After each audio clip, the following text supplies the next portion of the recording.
With July right around the corner, your New Year's resolutions, for the most part, have probably tapered off, only to make a comeback in a new form of goal setting. Well, ever wondered why this inevitable cycle of doom usually happens mid-year? You are not the minority here.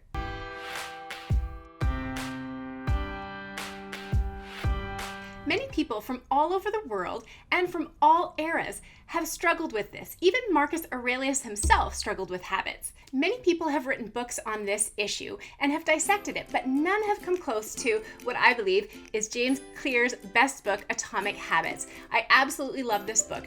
And he talks about the how and the why that we fail to stick with our habits over the long term.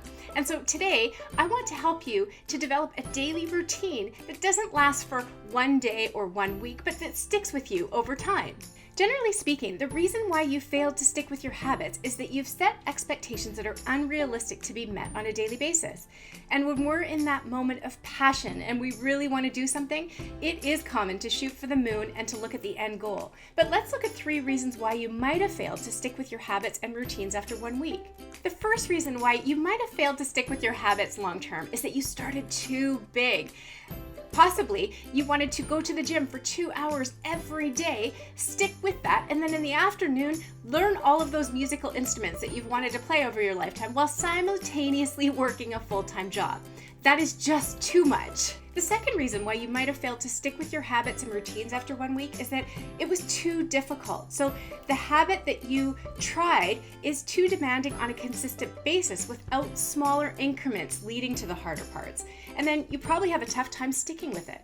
The third reason is you probably started too many habits at once. You want to take it slow and easy, and you want to be able to dial it down to one habit so that you can layer each habit on top. And that way you keep the momentum going and stick with your habits a lot longer. As I recommended Atomic Habits, the book by James Clear, he really does break down and go into the nitty-gritty details of habit formation.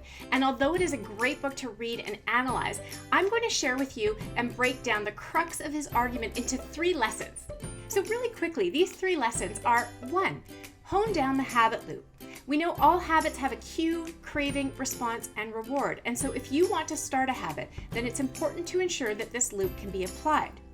Number 2, it's better to take 1 step at a time than to sprint your heart out. And one of the biggest lessons that James Clear tries to have people understand is that being consistent on a daily basis, regardless of how small the habit, is more important than making huge strides out of the gate, so to speak.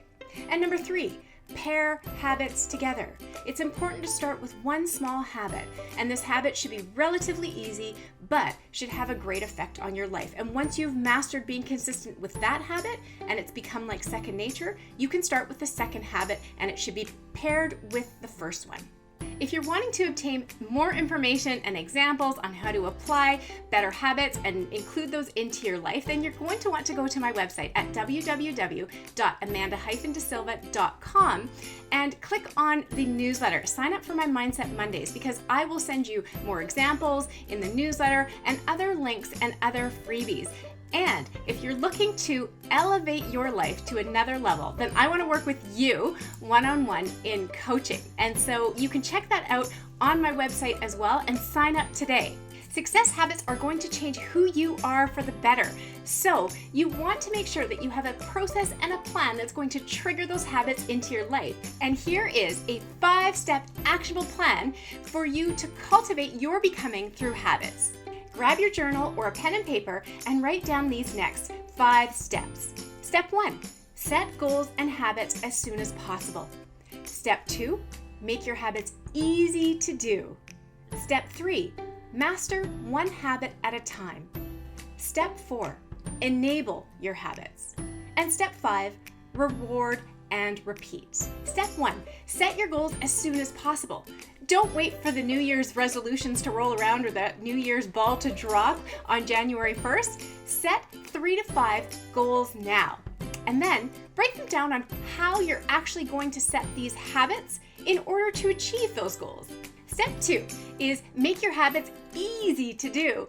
If you make your habits more robotic in nature, then you don't need to be wasting your creative energy or using any mental energy. When I'm thinking of examples of this, as I mentioned in a previous video, I have my affirmations that are on a post-it note on my mirror in my bathroom. It doesn't have to take creative energy. It's right in front of me and I do it. It's part of my habitual morning routine, let's say. Or the night before, sometimes I don't want to have to use that mental energy or any creativity in what I'm going to wear that day, so I will set my garments and my clothing out the night before so I know exactly what I need to wear, and in those morning moments of chaos, I don't have to choose what I'm putting together. And that was one thing actually working at a private school that I think was wonderful for children, is that they didn't have to think about what they were wearing each day, they just had to get up, put it on, and go. Step 3, master one habit at a time. The reason for this is that if you put too much pressure on yourself and you try to do too much at once, you are setting yourself up for disappointment. So do one habit and then stack another habit on top of that once you've mastered the first one. Step 4, enable your habits. Make sure that you are already ahead of your excuses before they even come up. Because for example, I am not a morning person, so I have to prepare for the grogginess of the day the night before or the day before, because I know my excuses and I need to defeat them before they even come up. And last but not least, number 5, you need to reward and repeat. So when you are setting up new habit formation, it's important that you celebrate those small victories, no matter how small they are, because that creates the motivation and the momentum to keep going and stacking upon new habits. And this allows you to enjoy the fruit of your labor. Not only that, but you'll also feel empowered to persevere in your efforts, because we know creating habits that sticks requires a reward system that your mind's used to. And then when you reward yourself and you commemorate your achievements, you also begin to realize that the satisfaction you get through the growth and the experience helps you work towards a specific outcome, and it far outweighs the actual results. My hope is that these 5 steps will help you build habits that stick.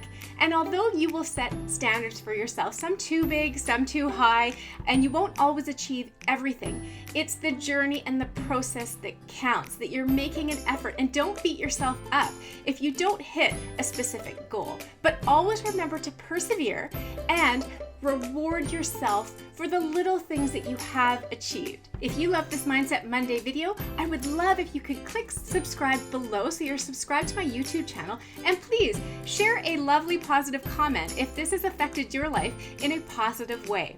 You can also go to my website at www.amanda-desilva.com to sign up for the newsletter so that you get freebies sent your way, the blogs, the newsletters, and this video straight to your inbox. I hope that you've enjoyed this video as I have serving you, and I wish you an absolutely wonderful day.